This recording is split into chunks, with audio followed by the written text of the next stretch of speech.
Hello my dear students and friends, आप सभी कैसे हैं।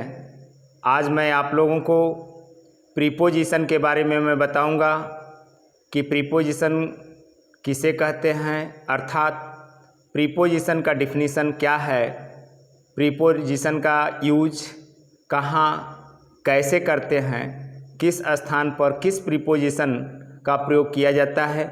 आज के वीडियो में मैं आप सभी लोगों को प्रीपोजिशन यानी संबंध सूचक अव्यय के बारे में मैं बताऊंगा। तो माय डियर स्टूडेंट्स, आप लोगों को कोई भी चीज़ जानने से पहले उसके कॉन्सेप्ट को अच्छी तरह से अगर आप समझे रहेंगे तो कहीं भी आपको दिक्कत या परेशानी का सामना नहीं करना पड़ेगा।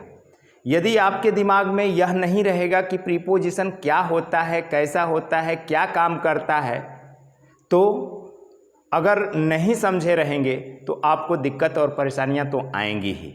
इसलिए आप लोग सबसे पहले प्रीपोजिशन, जिसको कि हिंदी में संबंध सूचक अव्यय के नाम से जाना जाता है, इसके कॉन्सेप्ट को आपको अच्छी तरह से समझना होगा। प्रीपोजिशन क्या होता है? प्रीपोजिशन किसी संज्ञा या सर्वनाम के पहले आकर अपना संबंध किसी दूसरे संज्ञा या सर्वनाम से स्थापित करता है, उसे हम लोग प्रीपोजिशन कहते हैं। कई तरह से इसको डिफाइन कर सकते हैं कि preposition is a word which is placed before a noun or pronoun to show its relation with another noun or pronoun is called preposition. और हमने डिफिनेशन भी लिख दिया है यहाँ पर कि a preposition is a word, preposition एक शब्द होता है, used with a noun or pronoun, संज्ञा या सर्वनाम के पहले प्रयोग किया गया, टू शो, यह प्रदर्शित करने के लिए, how the person or thing denoted by the noun or pronoun stands in a relation to something else. अर्थात कहने का मेरा तात्पर्य यह है कि प्रीपोजिशन वह शब्द है जो किसी नाउन या प्रोनाउन के पहले प्रयुक्त होकर, अर्थात जो किसी संज्ञा या सर्वनाम के पहले आकर उस नाउन या प्रोनाउन द्वारा सूचित व्यक्ति या वस्तु का संबंध किसी नाउन या प्रोनाउन से प्रदर्शित करता है, तो उसे हम लोग प्रीपोजिशन कहते हैं। प्री का मतलब होता है पहले और पोजीशन का मतलब होता है स्थान। यह किसी स्थान के पहले आकर अपना संबंध किसी दूसरे संज्ञा या सर्वनाम या अदर वर्ड से स्थापित करता है, उसे ही हम लोग प्रीपोजिशन कहते हैं। अब कुछ एग्जाम्पल हम ले रहे हैं। जब एग्जाम्पल आपको समझ में आएगा तो डिफिनीशन भी आपको समझ में आएगा, या डिफिनीशन समझ में आएगा तो एग्जाम्पल भी आपको समझ में आएगा। दोनों तरह से आप समझ लीजिए इसको। जैसे हम कुछ एग्जाम्पल लिखे हैं कि there is a cow in the garden, बगीचे में एक गाय है। दूसरा है कि my book is on the table, मेरी पुस्तक मेज पर है। A dog was sitting under the cot, एक कुत्ता चारपाई के नीचे बैठा हुआ था। नंबर 4 है कि आई वाज विथ यू, मैं आपके साथ था। इसमें आप देख रहे हैं यह नाउन आपका है, गार्डन नाउन है। इस नाउन से पहले इन प्रीपोजिशन यह है, और यह इन द गार्डन बगीचे में का संबंध किससे है, तो इस नाउन ये काऊ से है। तो यह एक नाउन है, गार्डन नाउन है, काऊ भी नाउन है। इन दोनों नाउनों के बीच में क्या संबंध है उसको प्रदर्शित करने के लिए इन आ रहा है। तो काऊ क्या है कि बगीचे के अंदर है, यह इन आपका प्रीपोजिशन हुआ, जो कि एक नाउन से पहले, इस नाउन से पहले आकर के अपना संबंध इस दूसरे नाउन से स्थापित कर रहा है। अगला है कि my book is on the table. On the table और बुक का क्या संबंध है, इसको देखिए। टेबल आपका नाउन है और बुक भी आपका नाउन है। इस टेबल नाउन से पहले ऑन आया हुआ है, ऑन, और यह अपना संबंध मेज पर से किसका संबंध है, बुक का संबंध है, माई बुक का संबंध है, इसका संबंध है। तो ऑन को हम लोग कहेंगे कि यह प्रीपोजिशन है। अगला है a dog was sitting under the cot, एक कुत्ता चारपाई के नीचे बैठा था या बैठा हुआ था। तो यह काट है आपका नाउन है, इस नाउन से पहले अंडर यह आया हुआ है, अंडर द काट, चारपाई के नीचे से किसका संबंध है, किसका रिलेशन है, किसका रिश्ता है, तो इस डॉग का है, डॉग का है। तो इस नाउन से पहले आकर के अपना संबंध यह डॉग से स्थापित कर रहा है, इसलिए अंडर को हम लोग कहेंगे कि यह प्रीपोजिशन है। आइए अगला एग्जाम्पल हम लेते हैं। यह आई आपका प्रोनाउन है, यू भी प्रोनाउन है। इस यू प्रोनाउन से पहले आकर के आई और यू का संबंध क्या है?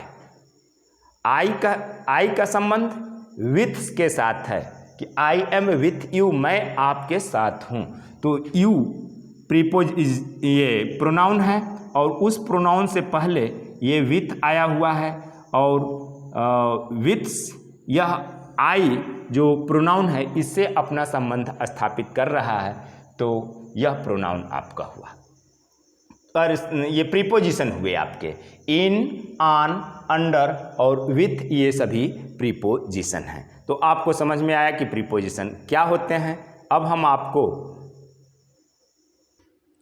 काइंड्स ऑफ प्रीपोजिशन के बारे में आप सभी लोगों को हम बता दें, क्योंकि आप सभी लोगों ने देखा कि प्रीपोजिशन का डिफिनीशन क्या था, प्रीपोजिशन के एग्जाम्पल को भी मैंने लिया। लेकिन आपको काइंड्स ऑफ प्रीपोजिशंस बताने से पहले यह बता दें आपको कि the noun or pronoun used with a preposition is called its object.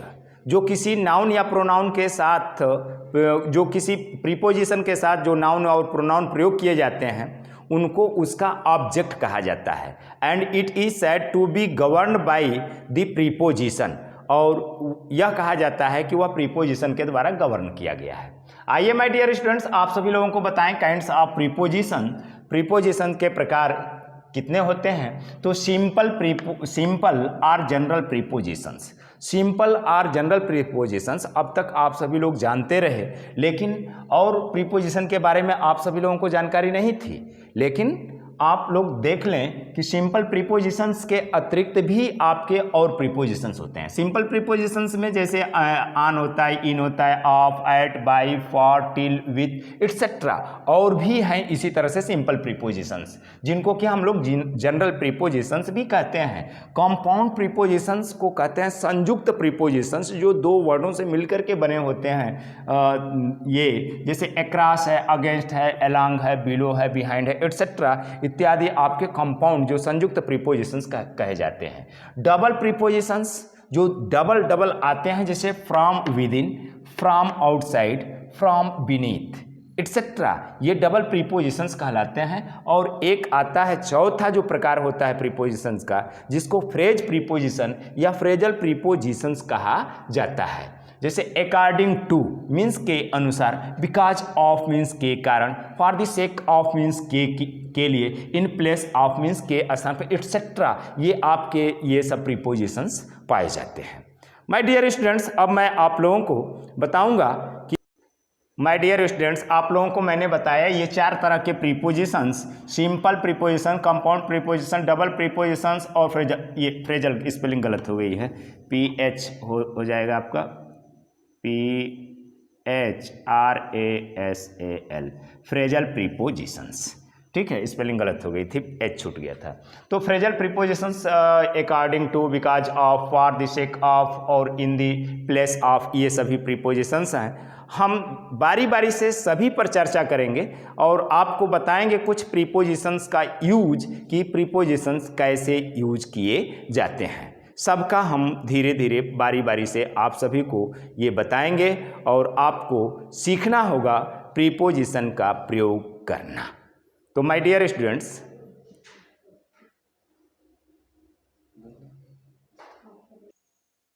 कुछ प्रीपोजिशंस का कहाँ कहाँ प्रयोग करते हैं उसको मैं बताऊंगा। तो एट एंड इन, एट का कहाँ प्रयोग करते हैं, इन का कहाँ प्रयोग करते हैं। एट का प्रयोग छोटे स्थान के लिए, जबकि इन का प्रयोग बड़े नगरों या देशों के लिए होता है। जब छोटा स्थान होगा तो एट का प्रयोग करेंगे, बड़े बड़े स्थानों के लिए इन का प्रयोग किया जाता है। फॉर एग्जांपल हम लेते हैं, my mother is at home. घर एक छोटा सा स्थान है, उसके पहले ये जो एट आया हुआ है, यह एट आपका ये प्रीपोजिशन है एट होम। घर पर। अगला एग्जाम्पल है कि अनुज फादर लिव्स इन दिल्ली। अनु के पिता दिल्ली में रहते हैं, तो दिल्ली आपका एक बड़ा सा स्थान है, यह नगर है, उसके पहले इन आया हुआ है, तो इन प्रीपोजिशन का प्रयोग करते हैं। अब देखिए एक ही सेंटेंस में इन और एट का प्रयोग किया गया है। आप देखिए कि I passed my time at Ghazipur in UP.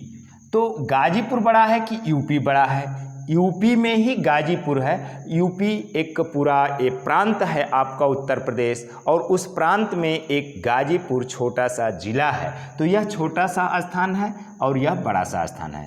तो यह बड़े स्थान से पहले इन का प्रयोग, छोटे स्थान से पहले एट का प्रयोग करते हैं। तो इसको आपको ध्यान में रखना होगा कि इन और एट का कहाँ प्रयोग करते हैं। अगला, यह नहीं कि इन का प्रयोग अब यहाँ पर कर लिए तो बस केवल इन का यहीं पर प्रयोग होगा, अन्य जगह भी इन का प्रयोग होगा। कहाँ प्रयोग होगा उसको मैं आगे बताऊंगा। और ऐट का प्रयोग यह नहीं कि केवल छोटे स्थान के लिए ही करेंगे, समय के लिए भी प्रयोग करेंगे। निकट जब स्थान होगा उसके लिए, पर के लिए भी ऐट का प्रयोग करेंगे। आगे के प्रयोग में मैं बताऊँगा कहाँ कहाँ प्रयोग होगा। आइए अगला हम बताते हैं ऑन, इन एंड ऐट का प्रयोग कहाँ कहाँ करेंगे। On is used with days and dates. Days माने दिन और तारीख से पहले ऑन का प्रयोग किया जाता है। Or for the part of a certain day और डेट के पहले भी ये ऑन का प्रयोग किया जाता है। For example, we shall go to Shimla on Sunday. हम रविवार को शिमला जाएंगे। तो रविवार को यह क्या है? डे है। इस डे से पहले ऑन आया हुआ है, तो ऑन आपका प्रीपोजिशन है, रविवार को। अगला है हर बर्थडे फॉल्स ऑन 6 जून। उसका जन्मदिन 6 जून को पड़ता है। तो यह आपका तारीख है, डेट है। तो डेट से पहले ऑन का प्रयोग, प्रीपोजिशन ऑन का प्रयोग करते हैं। अगला, in is used with month and years. महीना और वर्ष के पहले इन का प्रयोग किया जाता है। For example, she will return from Canada in July. जुलाई आपका मंथ है, मंथ से पहले ये इन आपका प्रीपोजिशन का प्रयोग किया गया है, जुलाई यानी जुलाई में। अगला है आई ज्वाइंड दैट ऑफिस इन 2012। यह ईयर है और इस ईयर से पहले इन का प्रयोग किया गया है। तो हमने आपको बताया कि मंथ हो या ईयर हो, उसके पहले इन का प्रयोग करते हैं। अगला, at is used for a point of time. Point of time के लिए भी, जैसे वह प्रतिदिन 6 बजे उठता है या वह प्रतिदिन 6 बजे जगता है, तो वहाँ पर एट 6 o'clock का प्रयोग करेंगे। At is used for a point of time for festivals coming at a fixed time every year. हर साल जो निश्चित समय पर फेस्टिवल आ रहे हों उसके पहले भी एट का प्रयोग करते हैं। अब देखें, टाइम के पहले फिक्स्ड जो ये पॉइंट ऑफ टाइम होता है, the train will depart at 8:30 PM।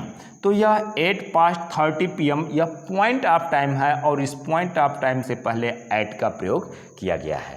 अगला है कि I shall meet him at Holi. मैं उससे होली पर मिलूँगा। तो होली आपका फेस्टिवल है, फेस्टिवल से पहले एक यह आपका फेस्टिवल जो कमिंग आ रहा है, आने वाला है, उसके पहले एट का प्रयोग किया गया है। At is used in sense of near, निकट, पास, समीप, नज़दीक, करीब के अर्थ में भी एट का प्रयोग किया जाता है। For example, the guard is standing at the gate. Guard gate पर खड़ा है। तो एट गेट, गेट के पास है, गेट के ऊपर नहीं। कोई वस्तु किसी वस्तु के ठीक ऊपर होती है तो वहाँ ऑन का प्रयोग करते हैं, आगे के वीडियो में मैं आपको बताऊंगा। लेकिन अगर कोई वस्तु किसी वस्तु के ठीक ऊपर न हो करके उसके इर्द गिर्द, उसके अगल बगल हो और पर का भाव आ रहा हो तो वहाँ एट का प्रयोग करते हैं। और एग्जाम्पल आप ले सकते हैं, the train is coming at the platform. रेलगाड़ी प्लेटफॉर्म पर आ रही है।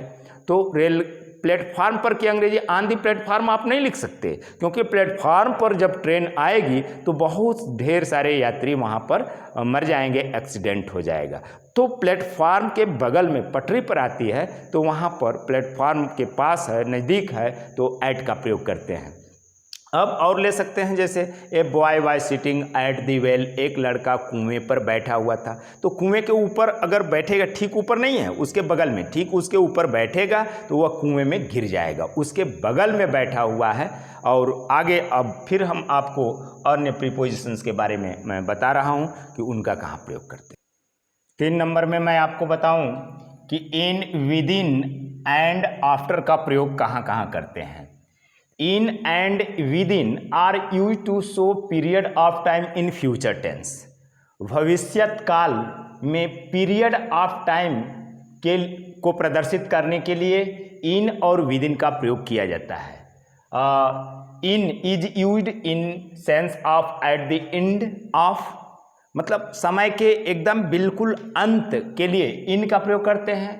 While with in is used in the sense of before the end of, यानी समय से पहले के लिए हम लोग विद इन का प्रयोग करते हैं, समय के अंतराल में ही।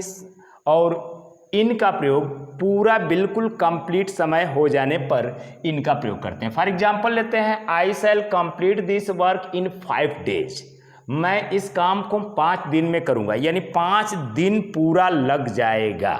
तो 5 दिन पूरा लग जाएगा तो वहाँ पर इन का प्रयोग करेंगे, इन प्रीपोजिशन का प्रयोग करेंगे। लेकिन उसी तरह का मैंने अगला सेंटेंस भी मैंने लिखा है कि I shall complete this work within 5 days, 5 दिन के अंदर, 5 दिन नहीं, 4 दिन, 2 दिन, 3 दिन भी लग जाएगा। तो 5 दिन के अंदर, अंदर के लिए ये विद इन का प्रयोग करते हैं, यानी यह बिफोर द एंड, जो 5 दिन का एंड, जहाँ पर 5वां दिन एंड होगा उससे पहले ही यह कार्य हो जाता है, वहाँ पर विद इन का प्रयोग करते हैं। तो आपने समझा कि इन का प्रयोग ये 5 दिन पर बिल्कुल, ये eight the end of time पर, और ये before the end of time पर यह विद इन का प्रयोग करते हैं। आफ्टर का कहाँ प्रयोग करते हैं। After is used to show period of time in past tense, past tense में पीरियड ऑफ टाइम प्रकट करने के लिए ये आफ्टर का प्रयोग करते हैं। जैसा पास्ट परफेक्ट टेंस में अधिक आफ्टर का प्रयोग होता है। I finished that work after he had gone, उसके चले जाने के बाद मैंने कार्य समाप्त किया। तो आफ्टर, उसके चले जाने के बाद मैंने यह कार्य समाप्त किया, आफ्टर इस प्रीपोजिशन का प्रयोग किया गया है, यह पास्ट टेंस में। अगला है सी केम बैक आफ्टर 6 months, वह 6 महीने के बाद वापस आई, 6 महीने के बाद, यह पास्ट टेंस को प्रकट कर रहा है। और यह past tense period of time है, 6 month है, और यह आफ्टर का यहाँ पर प्रयोग करते हैं। आफ्टर पीछे के लिए भी प्रयोग करते हैं, गतिशील अवस्था जब होता है और पीछे होता है आफ्टर का प्रयोग करते हैं। जैसे कहा जाए the cat is running after the rats, बिल्ली चूहों के पीछे दौड़ रही है। या यह कहा जाए the thief, the police was running after the thieves. तो गतिशील अवस्था के लिए भी आफ्टर का प्रयोग करते हैं। आगे प्रयोग मैं बताऊंगा और आफ्टर का कहाँ प्रयोग करते हैं। अगला इन एंड इनटू का प्रयोग। इन स्थिर अवस्था के लिए प्रयोग किया जाता है, जबकि इनटू गतिशील अवस्था के लिए किया जाता है। मूवमेंट स्टेज के लिए प्रयोग किया जाता है इनटू का प्रयोग, जैसे उछल कर, चल कर, या ऐसे होता है इनटू का प्रयोग। जैसे फॉर एग्जांपल हम लेते हैं my uncle is in the room, तो मेरे चाचा कमरे में हैं। तो कमरे में हैं तो स्थिर अवस्था में हैं, तो इन का प्रयोग करेंगे। और जैसे अगला है ही जम्प्ड इनटू द रिवर, वह नदी में कूद गया। तो नदी में कूदेगा, बाहर से कोई अंदर के तरफ कोई वस्तु जाती है और गति होती है, तो वहाँ इनटू प्रीपोजिशन का प्रयोग करते हैं। जैसे एक और लेते हैं example, the bucket fail into the well, बाल्टी कुएं में गिर गई। तो बाल्टी कुएं में गिर रही है तो गतिशील अवस्था में हो रही है, गति कर रही है वहाँ पर, तो इनटू का प्रयोग करेंगे। अब यह कहा जाए the frog jumped into the pond, मेढक तालाब में कूद गया, वहाँ पर भी गति हो रही है। या a boy fell into the well, the serpent went into its hole. तो इनटू का प्रयोग करते हैं जहाँ पर बाहर से कोई अंदर की तरफ वस्तु जाती है और गतिशील अवस्था में होती है, तो वहाँ इनटू का प्रयोग करते हैं और इन स्थिर अवस्था के लिए प्रयोग करते हैं। आइए माय डियर स्टूडेंट्स, आपको मैं बताऊं